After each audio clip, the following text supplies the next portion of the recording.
երբեք ոչ մի ժամանակ չի եղել այս վիճակը, իսպառ բացակայում է քաղաքացիական վերահսկողությունը, այսինքն որ ՀԿ-սեկտորը հայտարարություններով էր հանդես գալիս, չգիտեմ, եւ հիմա երբ որ հազվադեպ դեպքերում հայտարարություններ են լինում, նրանք չեն միանում այդ հայտարարություններին, ու մեծ մասը, ովքեր որ այսպես ասած նախկինների ժամանակ պայքարել են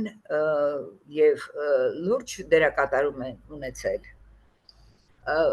Դե ինչ ասեմ, ես չգիտեմ, թող այդ մարդիկ իրենք պատասխան տան եւ գիտեք ինչ ագրեսիվ են։ Իրենց եթե ինչ որ մի բան է ասում, որևէ մեկը մի բան է ասում, իրենք շատ ագրեսիվ պատասխանում են հարցակողական, ասենք, այս դիրքերից էլի։ Մի խոսքով շատ ծանր իրավիճակում է։ Ինչու ենք հայտնվել այս ծանր իրավիճակում։ Նախ տեսնում ենք այդ բիրտ ուժը եւ աննախադեպ քանակի ձերբակալությունները։ Եվ գիտեք, վիճակագրական տվյալներով ավելի շատ կալանավորներ են, քան դատապարտյալներ, այսինքն դատարանի վճռով բանտերում հայտնված մարդիկ ավելի քիչ են, քան ասենք կալանավորները, որոնց պատեհ անպատեհ բոլորը հայտնվում են բանտերում։ Չգիտեմ, կարծում եմ կհաղթահարվի, կարծում եմ սա մարդկանց ավելի զգուշավոր է դարձնում եւ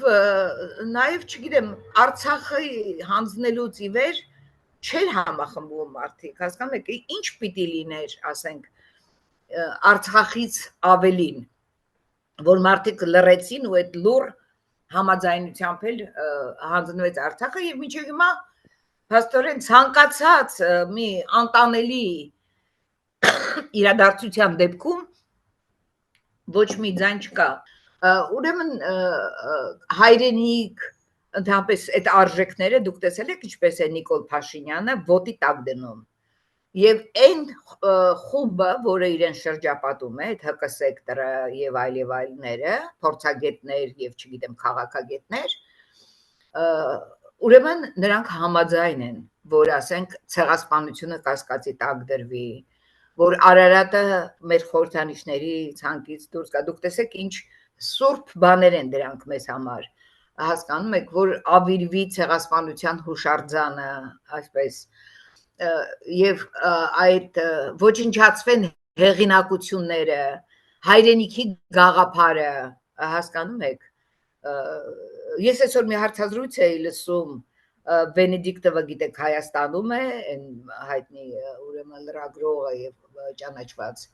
Եվ հարցազրույցը վարում էր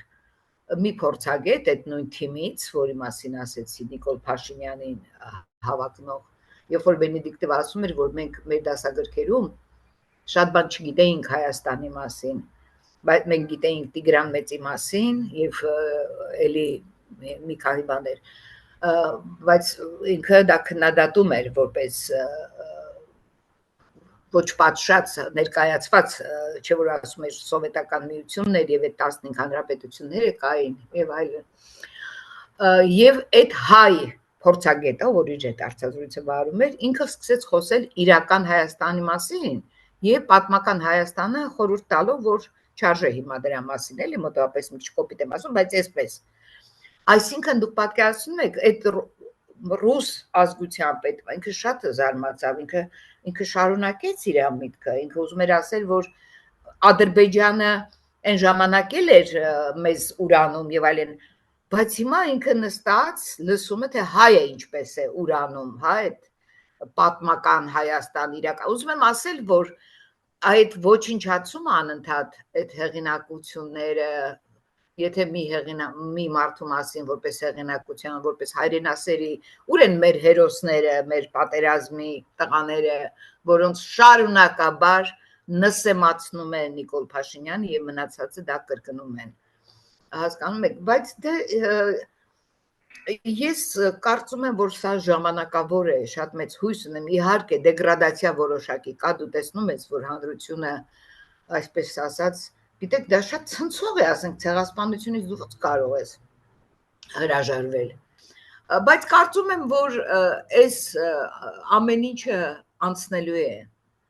փոխվելու է իրավիճակը։ Ես շատ մեծ հույս ունեմ։ Եվ գիտեք, ես ուզում եմ հատուկ, քանի որ ձեր վերջին հարցն է, իմ սերը հաղորդել գյումրեցիներին, իրենց ըմբոստ այդ ներքին այդ ըմբոստության համար, անհանդուրժողականության համար, իրենք միշտ այդպիսին են եղել։ Ու ես իրենք կարծես ամեն մեկը անհատականություն լինի, դա ինձ միշտ շատ դուր է եկել։ Ու միշտ մտածել եմ, որ Գյումրիից են սկսվում ինչ որ բաներ, որ մեզ կվարակի ու մեզ առաջ կտանի։ Ես ուզում եմ այ շատ լավատեսական նոտայով, որ մենք իրոք պետք է պայքարենք այս ամեն ինչի համար եւ գիտեք պահը պիտի գա, երևի պիտի հասունանա, չգիտեմ, մենք դժգոհ ենք այդ հասունացման ուշացումից,